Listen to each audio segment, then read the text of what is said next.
Hi guys, it's Graham again and welcome back to my channel. Today is part 1 of my March reading wrap-up. I have 5 books to show you, 4 of which I read and 1 of which I DNF'd. I DNF'd it because, quite frankly, I didn't like it. Oops. So the first book I read, I did love it. It was The Great Mouse Detective, Basil of Baker Street by Titus. This was just amazing. I loved this. The Disney film that was based upon these books was one of my favourites as a kid. I absolutely loved this. This tells the story of Basil, who is a mouse. He lives in the cellar of Sherlock Holmes in 221B Baker Street. And his sidekick is... oh, what's his sidekick again? Dr. Dawson. This tells the story of, obviously, Basil and Dr. Dawson. They are called upon to try and find a set of twin mice girls who have gone missing. It's later discovered that they have been mouse-napped. Angela and Agatha, and they've been mouse-napped by a band of 3 criminals called the Terrible Three. It's rip-roaring, it's fun, it's a kid's book, and I don't even care. It was brilliant. The next one that I read was a book that I found while I was on holiday, because we were on holiday at the start of March, and it's The Flower Fairies of the Tree by Cicely Mary Barker. I love these books. They have gorgeous artwork and a lovely poem that goes along with the artwork. So that's for the Elder Tree. And it's just gorgeous. This is the poplar. And they're so quintessentially English, or quintessentially British rather. They're just beautiful. And this took me all of half an hour to read, and I read it in the bath. I never read books in the bath because we don't have a bathtub. When we were on holiday, there was a claw-footed bath and it was glorious. I had a glass of Prosecco, I had candles going, and I read my book, and I had so much fun and I loved it. It was brilliant. The next one that I read, I love these kind of books, and I thought I was going to really like this one. I read it, I finished it, but it just didn't hit the mark. It didn't do what it said it was going to, and I'm mad at it. I really am. Classroom Clangers by John G. Muir. This is funny things that have supposedly happened in class and crazy exam answers that have been given by kids in school. This was crap. I didn't like this at all. There was some funny laugh out loud moments, but they were so few and far between that I didn't like it. And now that I've showed it to you and I've done it, I've put it in my wrap up, I can now get rid of this, and that fills me with happiness. I mean, it's a tiny book, but it's a bit of space that could be taken up by something else on my shelves. So yeah, no, I was disappointed. I had such high hopes because I love these kind of books. They're usually so funny. Now the next book that I read, well, I didn't read it, I started and then I DNF'd it, was The Haunting of Toby Jugg by Dennis Wheatley. It wasn't my cup of tea, and I was bored to tears by it. I'm sorry. I'm not going to get rid of this because this is a really rare edition, and it's quite hard to come by, so I will keep it. The front fills me with horror. My next door neighbour said that he read this while he was in the RAF in the 1950s. It was actually him that recommended it to me. And he assured me that it wasn't a spider. But apparently it is. And there's a whole scene that has supernaturally conjured spiders that attack the main character, who is helpless because he's in a wheelchair. That just fills me with horror, and I can't. I got, I think, just over 50 pages in, and it was tedious. The tedium was just, it was too much, and I'm not even sorry. Oops. So the next one I read was a book that my husband bought me while we were on holiday, and I absolutely loved this book.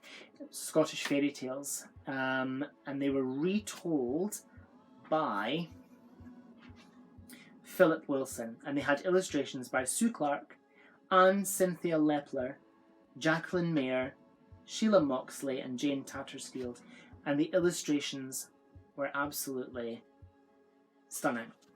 Gorgeous, stunning. And because they were done by different people, they were all kind of like different styles.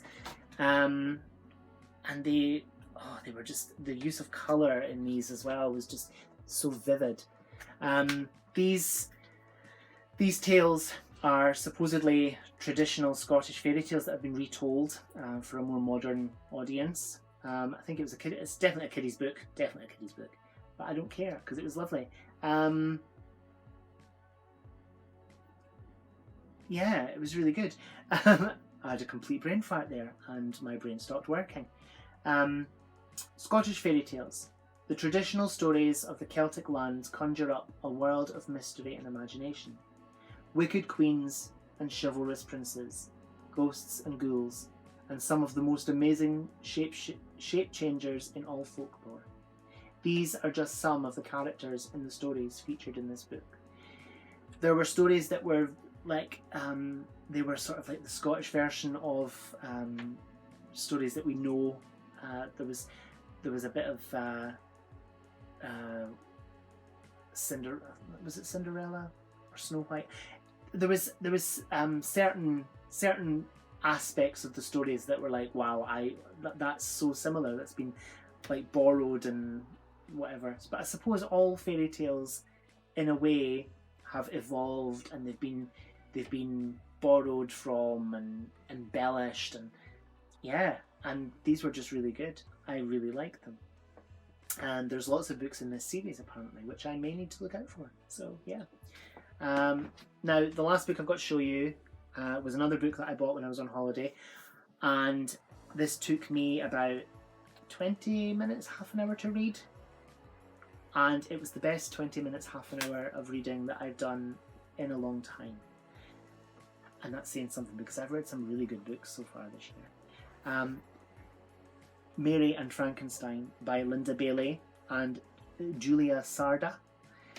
This is beautiful. This is the story of how Frankenstein came into being. Sometimes a story begins with a dream. On a dark and stormy night, 5 friends gather by the fire to tell ghost stories. This is the true tale of 18-year-old Mary Shelley's spine-tingling vision of a scientist and the creature who became the greatest fictional monster of all time. So it tells the story of obviously Mary Shelley and in the cottage on Lake Geneva when she's with her friends, her husband. I don't think he was her husband at that point. So Percy Bysshe Shelley, Lord Byron, John Polidori, and I think there was another lady, but I can't remember her name. And they challenged each other to write a ghost story. And Frankenstein became one of the ghost stories. And it talks about her visit to Scotland and how she found the walks through the woods, how she found that quite inspirational when she was writing the story of Frankenstein. And the artwork in this is just gorgeous. And that's not even my favourite one. My favourite one is actually a picture of the 5 friends around the table telling their ghost stories. This is just glorious and I love it. I love it so, so much. It's absolutely incredible. So yeah, I would recommend this. Absolutely recommend this. This is amazing. So that's my part 1 of my March reading wrap up. I hope you enjoyed it. I hope I wasn't talking nonsense. And if I was, I apologise. I'm sorry. I will try better next time.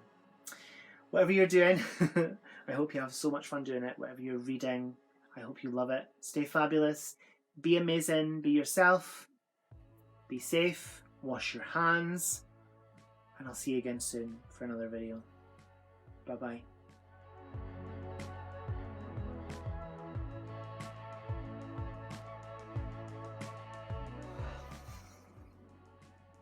Hi guys, it's Graham again and welcome back to my channel.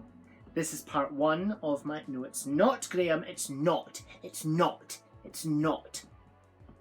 It is actually. Oops. Part 1. Okay. Sorry. I've just finished night shift. I'm very tired and I've filmed about 4 videos this morning. I'm knackered. I'm absolutely shattered. But it's my day off, so I want to spend as much of it awake as possible. Eek.